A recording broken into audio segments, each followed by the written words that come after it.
चाहे, तीसरी क्लास से स्टार्ट करना चाहे तो वो कर सकता है। तो हमने स्टार्ट किया था अर्थशास्त्र से। अर्थशास्त्र को इंग्लिश में हम इकोनॉमिक कहते हैं और यूनानी शब्द में इसे हम ओकियोनामिया के नाम से जानते हैं। और ओकियोनामिया का जो हिंदी में जो हम बताते हैं, ओकियोनामिया जैसे हम हिंदी में ओकियोनामिया का मतलब क्या होता है, तो उसका मतलब होता है घरेलू प्रबंध। उसके बाद मैंने बताया था कि संस्कृत में जो है अर्थशास्त्र को क्या मतलब अर्थशास्त्र को कैसे तोड़ा जाता, तो अर्थ धर्म शास्त्र। अर्थ का मीन्स होता था धन और शास्त्र का मीन्स होता था अध्ययन।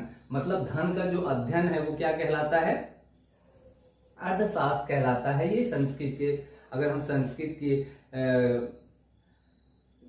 की परिभाषा मतलब संस्कृत में हम परिभाषित करें तो इसे हम ऐसे संस्कृत में परिभाषित कर सकते हैं। उसके बाद मैंने बताया था कि तक्षशिला विश्वविद्यालय से राजनीतिक विज्ञान का उदय हुआ और उस टाइम तक्षशिला के जो कुलपति थे वो विष्णुगुप्त, जिसे मैं कौटिल्य भी कहा मैंने बताया था, विष्णुगुप्त भी बताया था, ठीक है। और एक नाम का जिक्र और किया था चाणक्य, वो शायद आप लोगों को याद हो इसलिए नहीं बोला।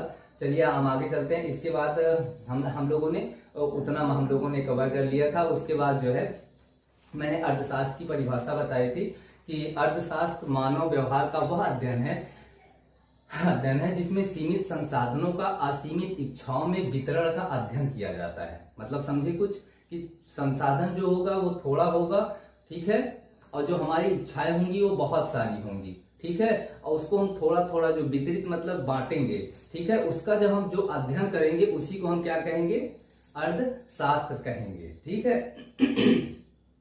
इसके बाद मैंने विचारक बताया था एडम स्मिथ जी को। 1776 ईस्वी में एडम स्मिथ जी जो एक विचारक, में 3 विचारकों के लिए बताऊंगा, वो तीनों विचारक आगे चल के अभी काम आने वाले हैं। जो मैं अभी बताया था, मैंने अंतर्राष्ट्रीय व्यापार के आधार पे बताया है, तो खुली व्यवस्था और बंद अर्थव्यवस्था के बारे में बताया है, ठीक है। तो उसके बाद जब मैंने फिर बताया है ना कि सरकार की भूमिका के आधार पे, तो सरकार की भूमिका के आधार पे भी जो है हमने बताया था कि पूंजीवादी अर्थव्यवस्था, समाजवादी अर्थव्यवस्था और जो हमारा तीसरा था मिश्रित अर्थव्यवस्था, उसके बारे में बताऊंगा। लेकिन इससे पहले हम लोग थे 1776 ईस्वी में एडम स्मिथ जी के पास, ठीक है। तो एडम स्मिथ जी क्या हैं, एक विचारक हैं।